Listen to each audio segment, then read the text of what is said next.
On se lance dans la section 2.3.2 où on va parler des expressions mathématiques de la loi binomiale. Dans cette section-ci, on va commencer par aller vérifier qu'on peut effectivement calculer la probabilité d'une loi binomiale à l'aide de la formule qu'on s'est donnée à la fin de la dernière vidéo. On va aussi aller vérifier que la loi binomiale, c'est bel et bien une loi de probabilité, et on va aller calculer l'expression de l'espérance mathématique et de la variance mathématique pour la loi binomiale. Donc, pour faire ça, on va commencer par aller calculer la probabilité que x soit égal à k. Je vous rappelle ici que si x suit une binomiale NP, la probabilité que x soit égal à k, c'est en réalité la probabilité d'obtenir k succès si on faisait n expériences de la même expérience indépendante dans ce cas-ci. Donc ici, pour bien saisir ce qui se passe, il va falloir décortiquer qu'est-ce que ça veut dire obtenir k succès dans n expériences. Donc k succès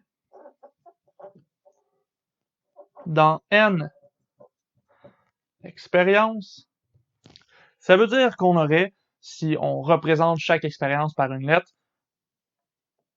k succès de suite,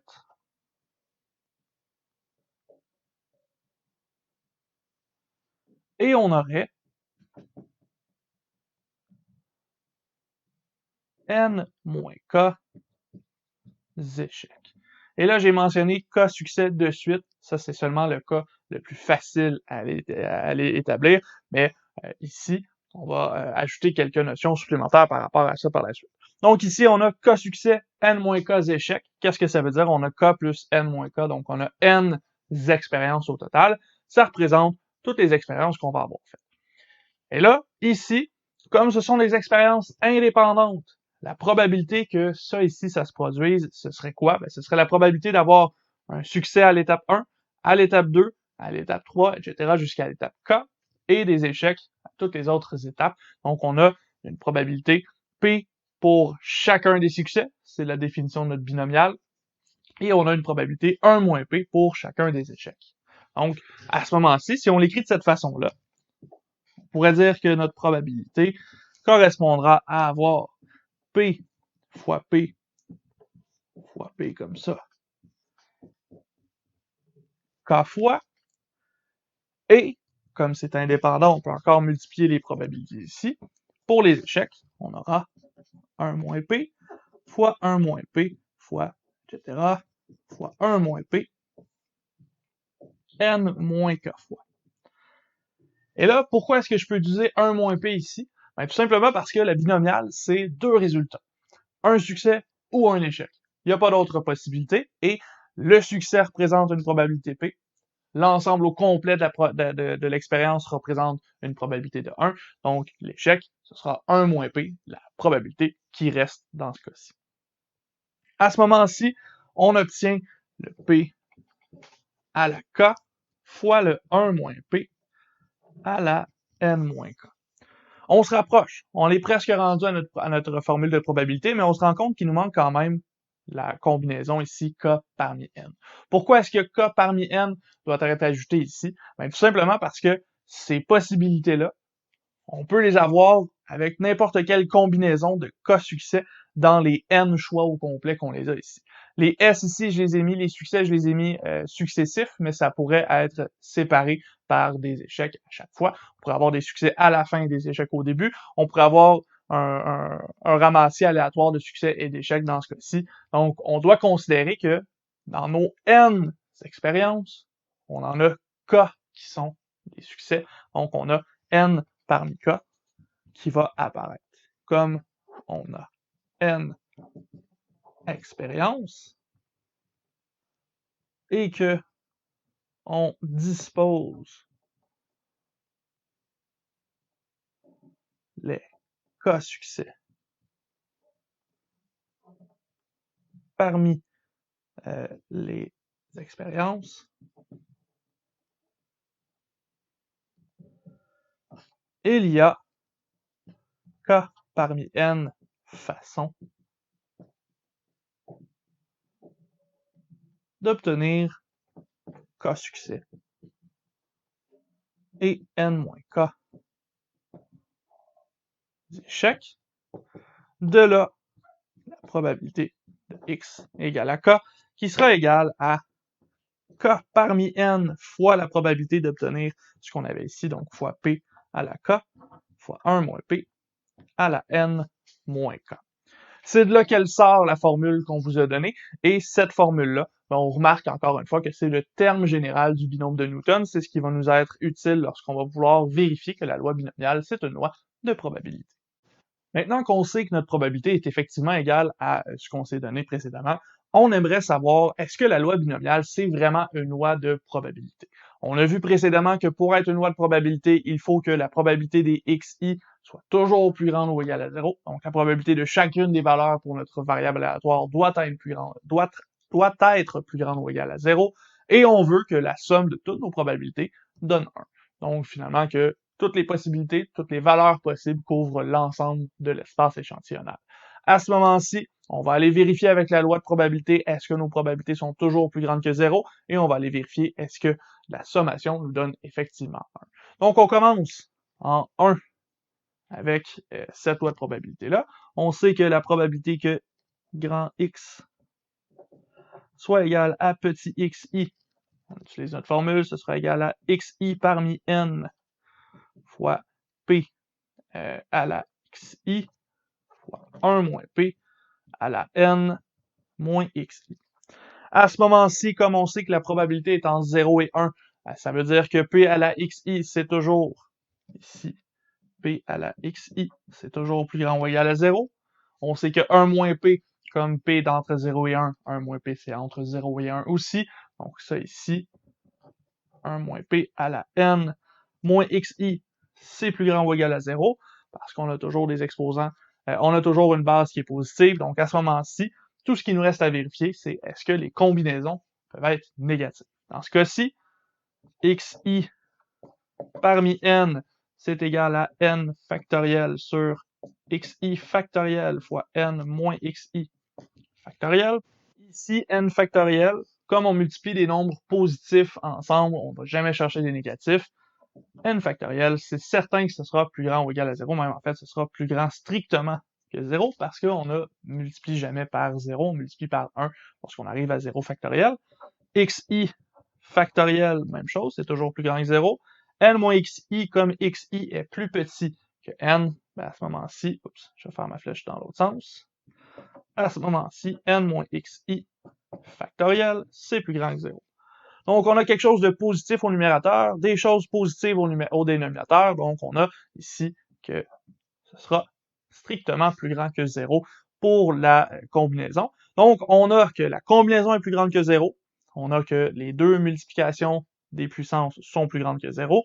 Donc, ça ici, c'est certainement plus grand ou égal à 0. Il n'y a aucune façon d'obtenir une probabilité qui est négative avec la construction qu'on s'est faite. On passe maintenant au deuxième point. Ce point-là, c'est la sommation de toutes nos probabilités qui doit être égale à 1. Là, ici, il va falloir faire attention, parce que dans la sommation, on a un n, et ce n-là, c'est pas tout à fait le même que dans notre loi binomiale. Il faut savoir que le n ici, c'est le nombre total de réponses possibles que notre variable aléatoire peut prendre. Ici, il va falloir vérifier quelles sont les réponses que notre variable aléatoire peut prendre. En effet, on pourrait avoir, sans écrire la probabilité, là, on pourrait avoir 0 succès. Dans ce cas-ci, x1, ce serait égal à 0. On pourrait avoir un succès. Dans ce cas-ci, x2, ce serait égal à 1, etc. Comme ça, jusqu'à, on pourrait avoir n succès. Et là, ça veut dire que x, n plus 1 serait égal à n. Fais attention ici, là. Ce qui se passe, c'est que en réalité, on va avoir n plus 1 réponse pour notre variable aléatoire, et que ce n plus 1-là, il va falloir le ramener à notre sommation. Ce qu'on va faire pour le ramener à notre sommation, plutôt que de se casser le bicycle, c'est d'aller utiliser directement les réponses possibles. Donc, de 0 à n, ce sera plus facile. Ça veut dire que ma sommation, plutôt que de partir à 1 et d'utiliser les xi, elle va partir à 0 et elle va se rendre jusqu'à petit n. Et ma probabilité, ce sera que x soit égal à i directement. À ce moment-là, ma probabilité i va de 0 à petit n de i parmi n fois p à la i fois 1 moins p à la n moins i, c'est la sommation de nos probabilités. Avec ce qu'on vient de trouver, les réponses sont de 0 à n, donc on est capable d'aller chercher ça de cette façon-ci. Ce qu'on va faire maintenant, c'est se souvenir de notre théorème du binôme de Newton. Ici, ce qu'on a, c'est exactement ce théorème-là. Donc ça ici, ça représente P plus 1 moins P exposant N. Il ne nous reste plus qu'à changer ce qu'on a à l'intérieur de la parenthèse. P plus 1 moins P, c'est égal à 1. C'est exposant N, donc ça, c'est égal à 1. C'est exactement ce qu'on voulait pour notre probabilité. Donc ici, on vient effectivement de vérifier et de montrer que notre loi de probabilité, notre loi binomiale, est effectivement une loi de probabilité. On a utilisé le théorème de Newton, le théorème du binôme de Newton ici, et on a utilisé un petit peu d'ingéniosité au départ pour pouvoir construire notre binôme de Newton avec les réponses directement. Il va falloir faire attention là, pour être général dans la loi de probabilité, on a utilisé X indice I pour toutes les réponses possibles, mais là, dans ce cas-ci, nos réponses possibles, ça correspond déjà à 0 jusqu'à n. Donc, j'ai changé les indices pour qu'on puisse aller chercher cette preuve-là facilement. Maintenant, on sait qu'on a effectivement une loi de probabilité. On voudrait s'intéresser à trouver l'espérance mathématique et on voudrait s'intéresser à trouver la variance mathématique de notre loi de probabilité. Allons-y tout d'abord avec l'espérance mathématique. Et là, ici, on va avoir besoin de plusieurs étapes. Il va falloir qu'on pense un peu à la mathémagie parce qu'il y a des choses qui vont devoir apparaître pour qu'on puisse solutionner ce problème-ci. Donc, on y va. On va commencer par changer premièrement notre sommation. On l'a fait tout à l'heure dans la preuve pour la loi de probabilité. On sait que xi, ça correspond à i pour i va de 0 jusqu'à n, et on sait que on peut changer notre i dans notre sommation directement.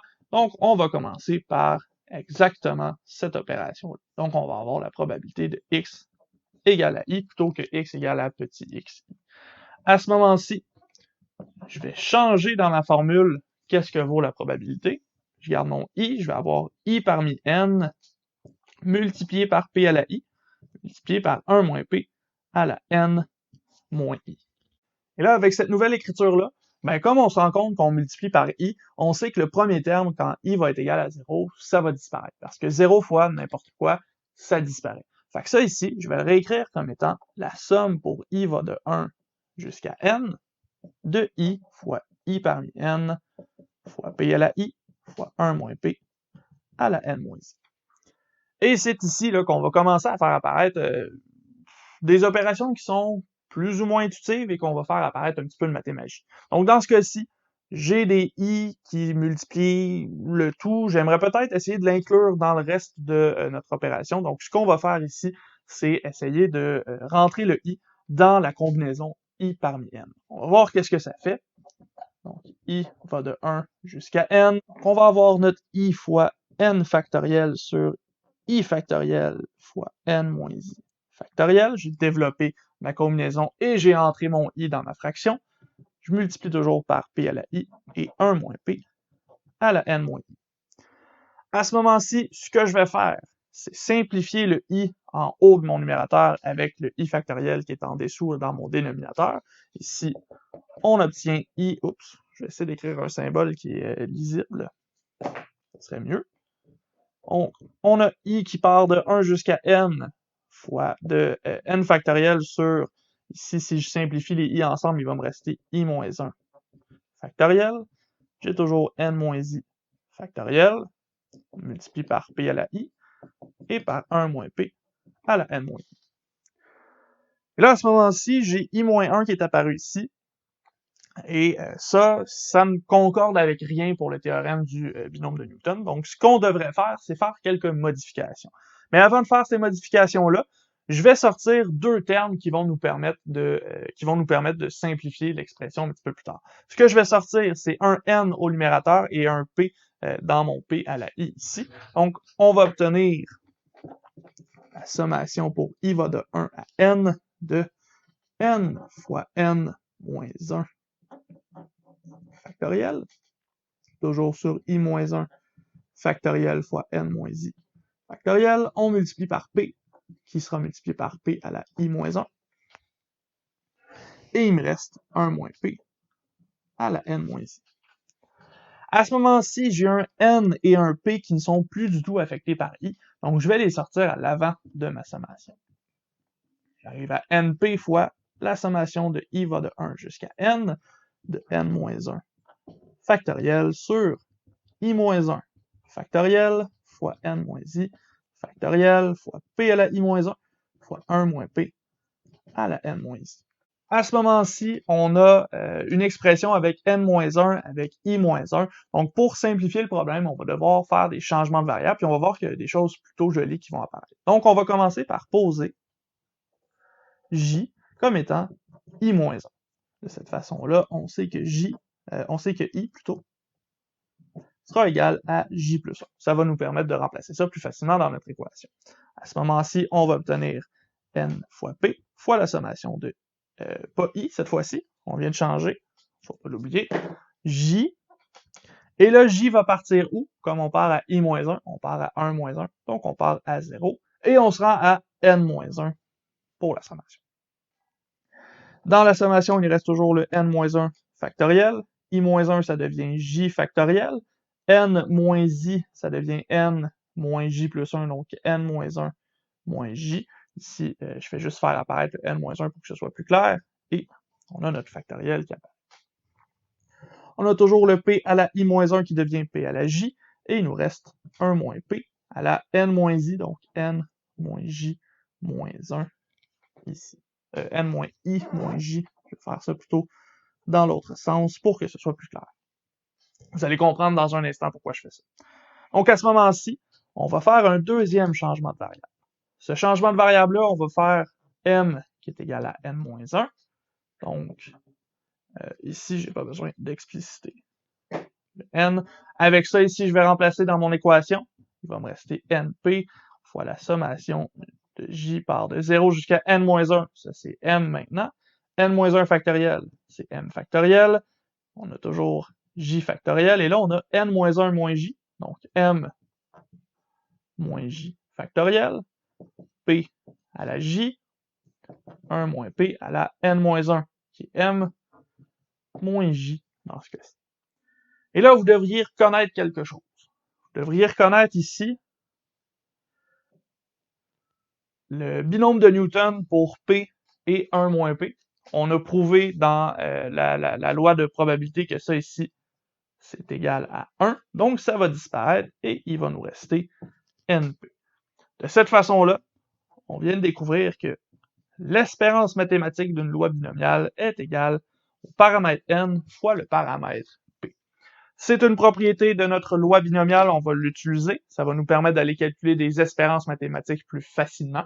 Et on l'a prouvé à l'aide de notre théorème du binôme de Newton ici et un petit peu de mathémagie. On convient que c'est pas nécessairement si évident que ça, voir ces modifications-là. Donc, je vous demande pas de connaître cette preuve-là par cœur, je vous demande juste de comprendre d'où est-ce que ça vient le NP ici. Ceci étant dit, j'efface mon tableau et on va faire le même principe pour la variance mathématique de la loi binomiale. On y va maintenant avec la variance. On a vu qu'on sait maintenant que l'espérance mathématique c'est égal à n fois p. On veut voir qu'est-ce que vaut la variance mathématique cette fois-ci pour la loi binomiale.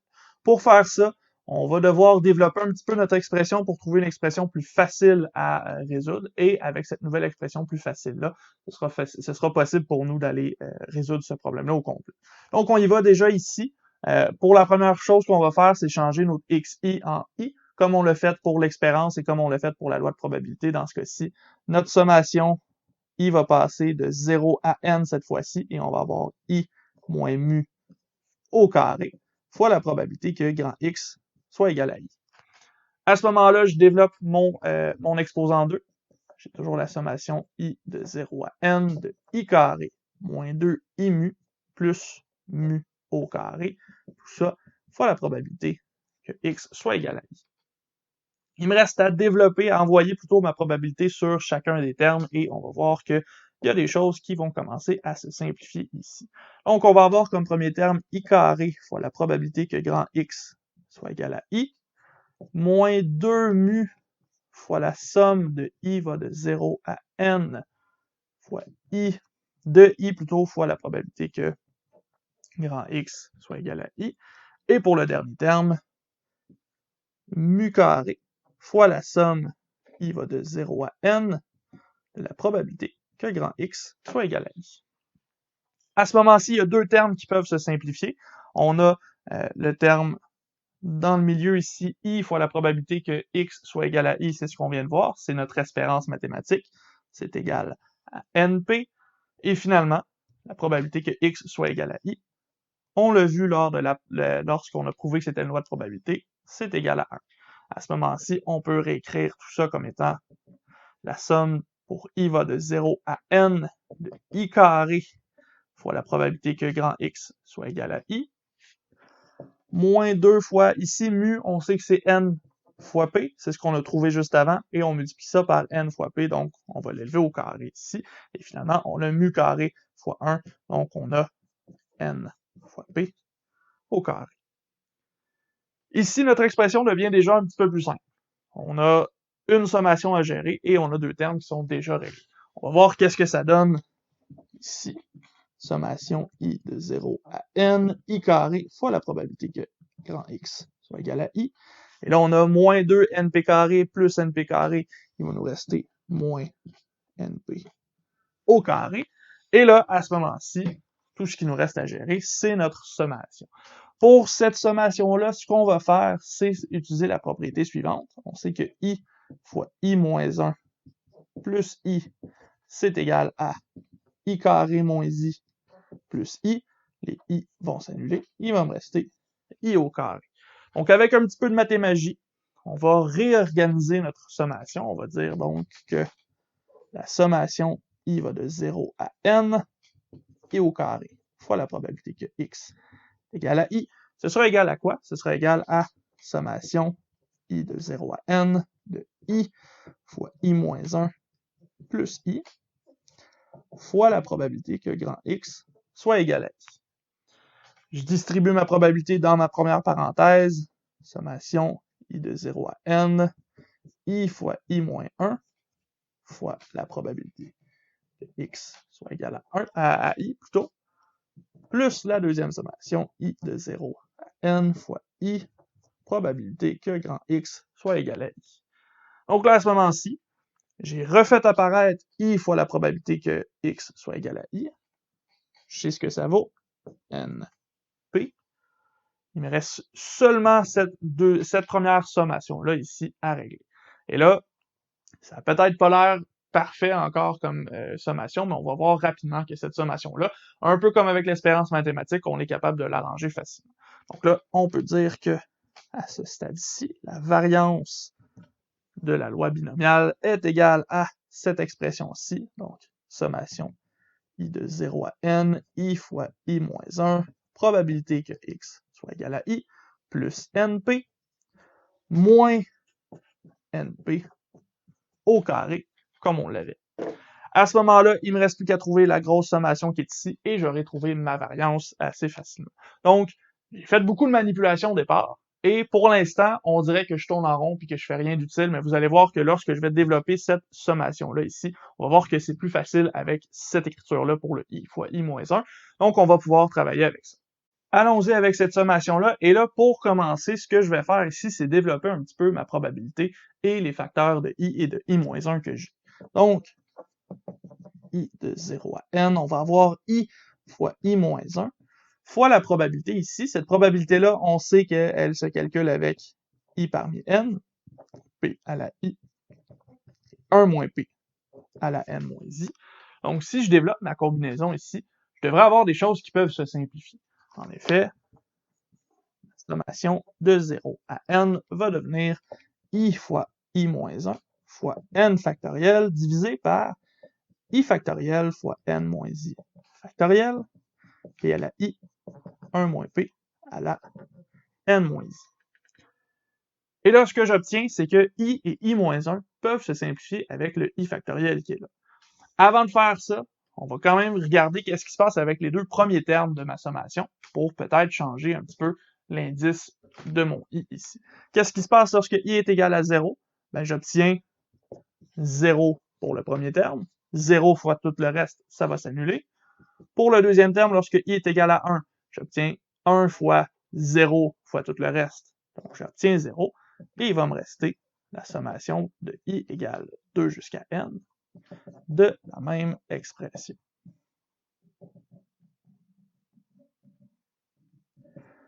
Et c'est ça ici qui nous aide beaucoup. On peut partir 2 plus loin, on va réindexer notre sommation et ça va nous sauver beaucoup de temps pour le reste de ce calcul ici.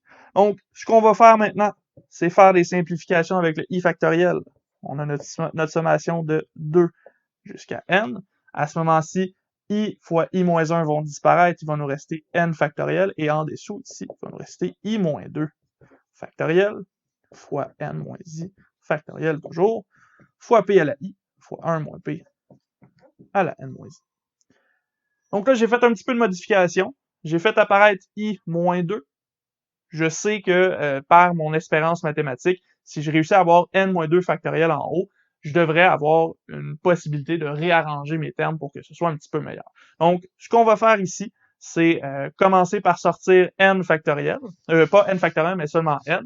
Ici, on va obtenir n fois la sommation de i de 2 jusqu'à n de n moins 1 factoriel divisé par i moins 2 factoriel fois n moins i factoriel fois p à la i fois 1 moins p à la n moins i.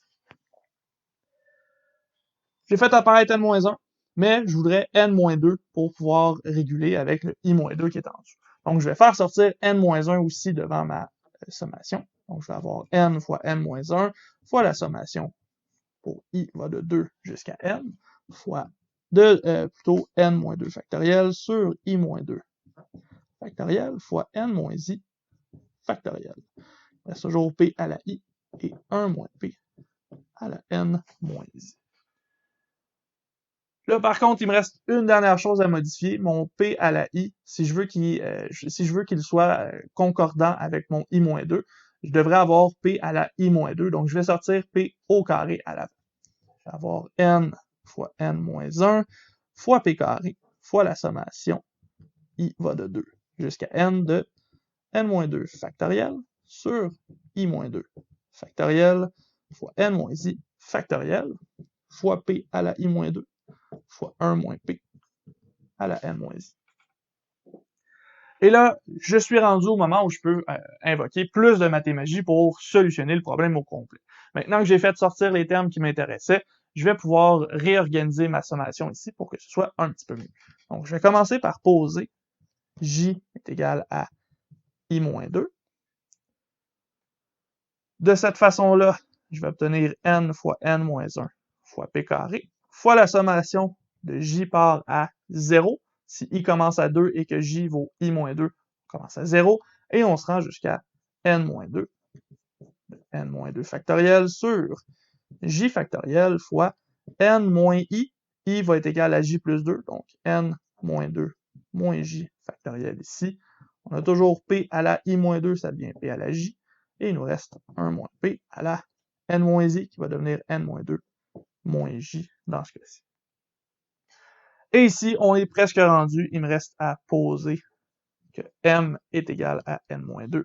Et j'obtiens n fois n moins 1 fois p carré fois la somme pour j va de 0 à m de l'expression m factoriel sur j factoriel fois m plutôt moins j factoriel p à la j 1 moins p à la m moins j. À ce moment-ci, ce que j'obtiens dans ma sommation, c'est mon binôme de Newton pour P et 1 moins P. Ça ici, on a vu que c'était égal à 1. Donc, c'est égal à n fois n moins 1 fois P carré. Tout ce qu'il me reste à faire, c'est réutiliser ça dans ma formule que j'ai trouvée un petit peu plus haut. Et je devrais avoir la valeur de ma variance au point de vue de la probabilité pour la loi de binomial. Et voilà, il nous reste plus qu'à réécrire notre variance à ce moment-ci. On combine les résultats qu'on avait obtenus. La sommation pour i va de 0 jusqu'à n de i fois i moins 1 fois la probabilité que x est égal à i. On sait que c'est égal à n fois n moins 1 fois p carré. On a à ça l'addition de np et la soustraction de np au carré. Il me reste à développer un peu et on va voir que ça s'arrange assez bien. Dans ce cas-ci, on va avoir n carré moins n fois p carré plus np moins np au carré.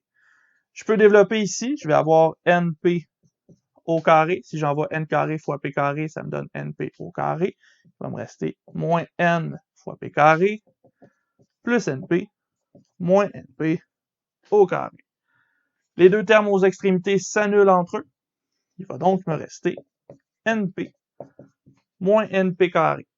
Je peux mettre en évidence un np. Mon premier terme va devenir 1 et mon deuxième va devenir p.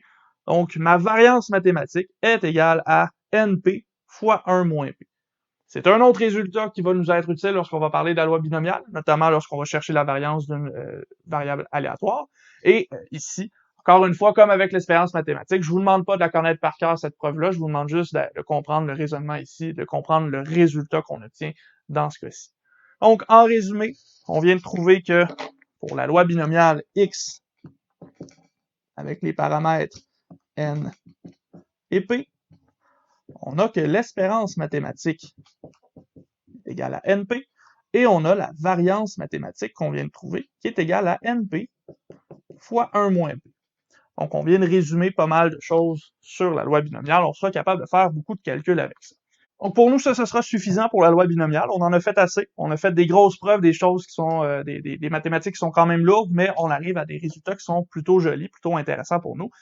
Nous, on n'ira pas plus loin que ça. Je sais que dans votre manuel, on va voir la table de la loi binomiale et des choses comme ça, mais considérant que vous avez tout ce qu'il faut pour calculer vos probabilités, je pense pas qu'une table soit nécessairement appropriée. J'ai jamais eu besoin d'utiliser une table, donc on l'utilisera pas dans ce cours-ci, ce sera pas nécessaire, et vous pouvez aussi aller voir la section 2.3.4 où on vous parle un petit peu des tests hypothèses, mais nous, on va les faire en détail dans le chapitre 5, donc je préfère laisser ça de côté.